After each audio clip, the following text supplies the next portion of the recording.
Hello everyone and welcome to the CyberWire's Research Saturday, presented by Juniper Networks. I'm Dave Bittner, and this is our weekly conversation with researchers and analysts, tracking down threats and vulnerabilities and solving some of the hard problems of protecting ourselves in a rapidly evolving cyberspace. Thanks for joining us. And now a word from our sponsor, Juniper Networks. Join Juniper at NextWork 2019 to learn, share, and collaborate with game changers from companies across the networking industry. This year's event features keynotes from Juniper executives, as well as special guest speaker Irvin Magic Johnson, along with over 40 breakouts and masterclasses led by distinguished engineers, as well as various opportunities for certification testing and training. Visit juniper.net/nextwork for more information. That's juniper.net/NXTWORK. And we thank Juniper for sponsoring our show. And thanks also to our sponsor, Enveil, whose revolutionary zero-reveal solution closes the last gap in data security, protecting data in use. It's the industry's first and only scalable commercial solution, enabling data to remain encrypted throughout the entire processing lifecycle. Imagine being able to analyze, search, and perform calculations on sensitive data, all without ever decrypting anything, all without the risks of theft or inadvertent exposure. What was once only theoretical is now possible with Enveil. Learn more at enveil.com. SOHOpelessly Broken 1.0 was actually conducted in 2013. That's Shawn Mirani. He's a security analyst at Independent Security Evaluators. The research we're discussing today is titled SOHOpelessly Broken 2.0. And we looked at a few of the same devices that this research initiative covered, a smaller selection. And we found and published, I believe, 52 vulnerabilities across those devices, many of which allowed remote compromise of the devices. Now, these were all small office, home office, embedded devices such as routers, network-attached storage devices, or NASs. And we kind of picked up where we left off in 2013, in 2018, with SOHOpelessly Broken 2.0. And this time around, we broadened our scope. We looked at more devices. And what we found is that a lot of the security controls that manufacturers had been implementing in the 5 years between those two research initiatives were not sufficient to prevent remote compromise in a similar manner that we saw in 2013. Well, before we dig into the most recent research, to continue with the background from what you discovered in 2013, so the initial effort there was to look into these IoT devices and see where the vulnerabilities might be? Yes, that's correct. And as you say, you discovered 52 CVEs back then. Yes. So based on that, you decided it was time for a refresh. What was the methodology as you approached this round of research? There were a couple of phases. We had to determine which devices to look at first and foremost. And we went with popular consumer grade devices that people were actually using and would probably care about if there were vulnerabilities in them. So once we acquired those devices, our methodology began with scanning, like looking for network services that were running on them and mapping out the exposed attack surface within the web application, because most of them feature administrative web applications by default. And so that goes hand in hand with looking at the firmware, because most of these device manufacturers make their firmware publicly available, either on their websites or through some other means. You can essentially download the firmware, extract it, and look at the entire file system that's going to be loaded onto the device. And that includes the programs that are going to be running. So that's the sort of reconnaissance, information gathering, scanning phase. After that, we did hands-on testing that involved manually poking at the web applications and the network services that were exposed by default in order to identify any weaknesses, any potential signs of vulnerabilities that we could later go back to and write up and disclose. Let's go through a few of these devices together and sort of walk me through what you discovered and how you went about discovering it, and also what the implications are. Are there any of the devices that stand out to you that you want to start with? Among these different devices, we found vulnerabilities across each one of them. Some vulnerability classes were more common than others. In particular, I would like to talk about the TerraMaster F2420 network-attached device, because that one had quite a few vulnerabilities that we identified. So what's interesting about the TerraMaster device is their use of encryption to obfuscate the PHP files that were stored in the file system. So the web application makes use of PHP for server-side dynamically generating pages, for handling requests on the back end. And so in order to hinder reverse engineering attempts, what Terramaster had done is encrypt each individual PHP file with a static key and an IV of all zeros. Once we figured that out by looking at the firmware and identifying the script where all that encryption and decryption processes occurred, we decrypted the PHP files themselves and were able to identify vulnerabilities within those scripts. And that led us to quite a few findings, including command injection, authentication bypasses, cross-site scripting, cross-site request forgery, I believe. Very common web application vulnerabilities. Yeah. So, a couple of questions. First of all, what is the Terramaster device? What is it built to do?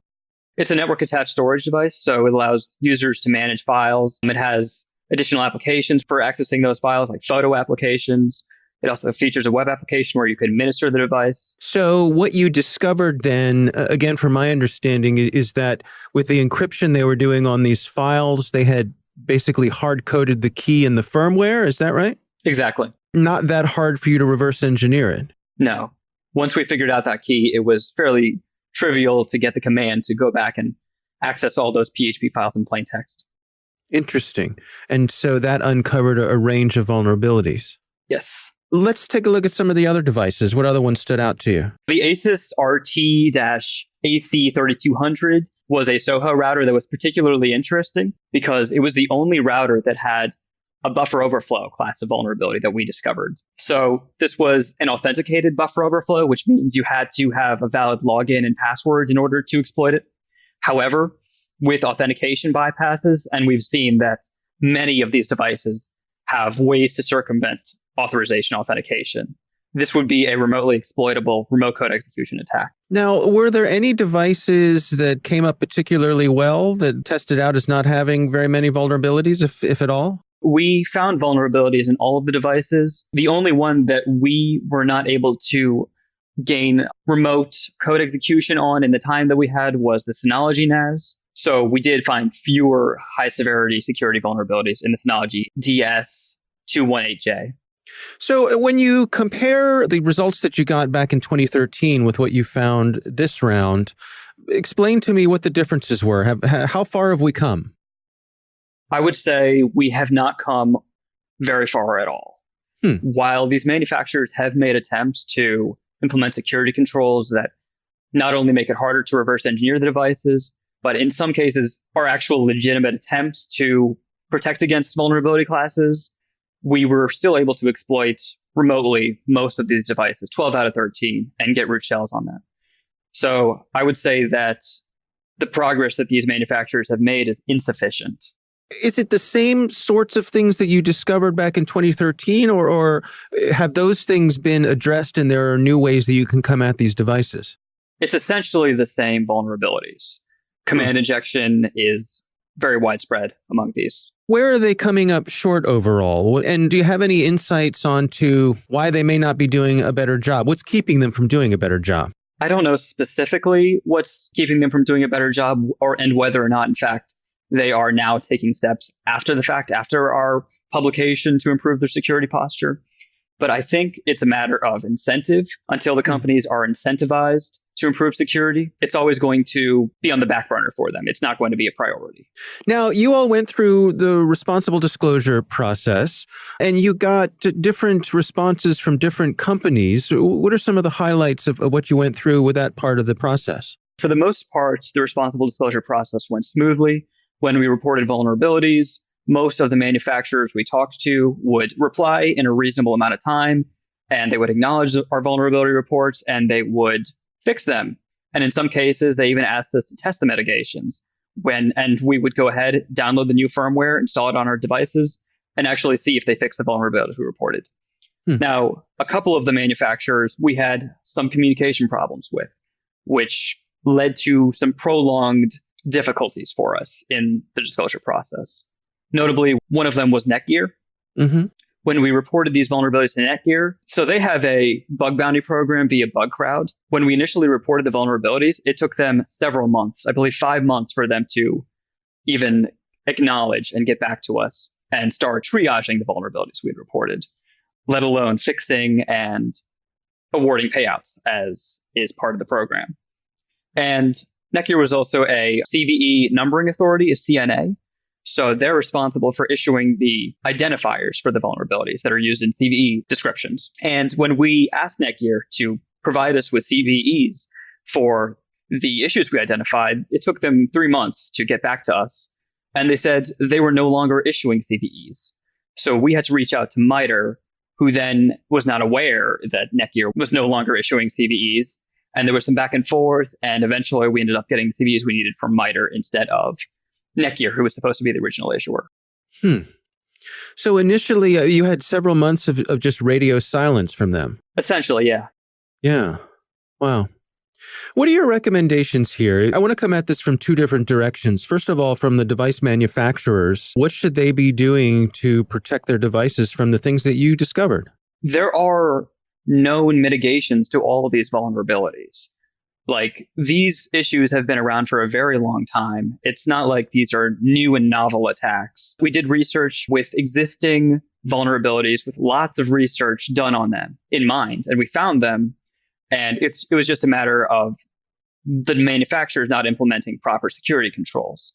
So all I can say in terms of resolving these vulnerabilities, preventing them in the future, is follow best practices, because there's really no magic solution to preventing these vulnerabilities. It's just a matter of being on top of it. And what about from the consumer side of things? If I'm out there buying these sorts of things, how can I protect myself? I would say, first and foremost, turn off remote management. Like, do not allow your NAS or your router to be accessed from the WAN. Don't let people on the public internet try to connect to your web application and make login attempts, because we've uncovered a lot of issues that are pre-authentication that could compromise your device. So that's a big one. Also, keep your device up to date, of course. I know that's said a lot, and it's easier said than done. Some of the devices make it somewhat easier by offering semi-automatic updates, especially nowadays. That's more common. But yeah, pay attention to when firmware upgrades are available so you don't become susceptible to published exploits out there. It's really interesting to me because, you've got this multi-year gap between the work that you did back in 2013 and this year's research. And you would hope that we would have seen more progress. You would think that if I had gone through the process of saying, okay, I've got this router or I've got this NAS and it's over 5 years old, maybe it's time to update it. And I assume that the security is going to be better on it. I think it's a little discouraging. That's likely not the case. It's extremely discouraging, and it's a pretty sad state of affairs. But like I said, until the companies are incentivized to actually make security a priority, I don't foresee things changing anytime soon. We were talking about incentives and how companies aren't properly incentivized to make these sort of changes.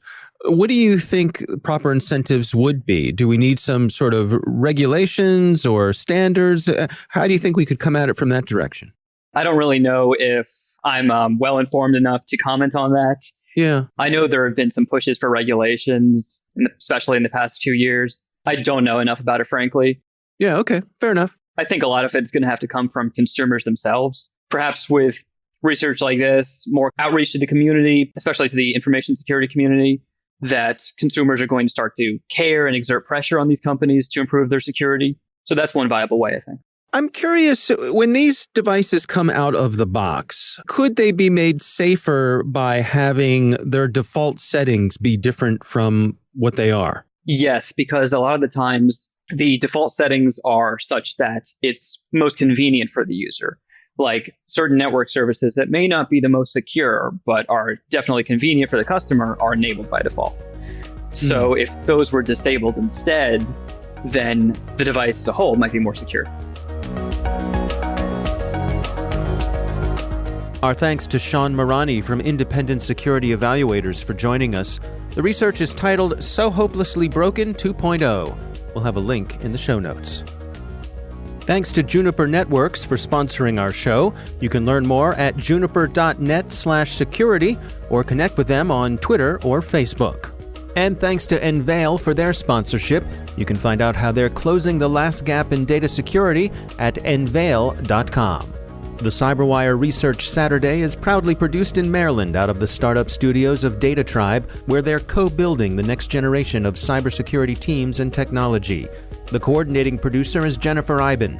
Our amazing CyberWire team is Stefan Vaziri, Kelsey Bond, Tim Nodar, Joe Kerrigan, Carol Terrio, Nick Valecki, Bennett Moe, Chris Russell, John Petrick, Peter Kilby, and I'm Dave Bittner. Thanks for listening.